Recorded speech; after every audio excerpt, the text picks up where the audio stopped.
Hello, church. Today in our reading through the book of Acts, we're in chapter 24, and this is the account of Paul giving a defense or proclamation before Felix, or another one of the Roman governors.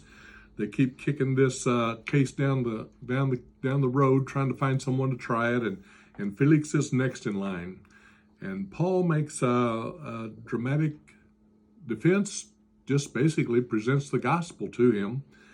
And notice particularly in verse 14, Paul says, I confess this unto thee, that after the way which they call heresy, the way of Christ, so worship I the God of my fathers, believing all things which are written in the law and in the prophets.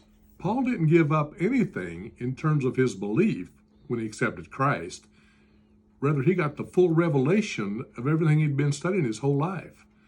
And the Old Testament, the law and the prophets came to life when he saw them in the light and the revelation of Christ and his sacrifice that he made. So Christ is the fulfillment of the law, and we see that in that verse.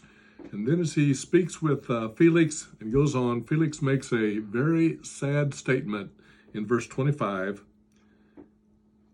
He says, go your way. When I have a convenient season, I will call for you.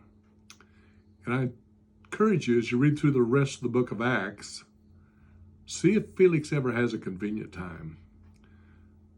Jesus said, today is the day of salvation. Now is the day of salvation.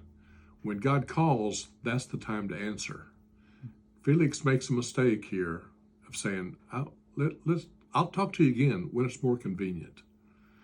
And that time in Scripture, we don't see that ever happens. We'll see Agrippa doing the same thing in a couple chapters.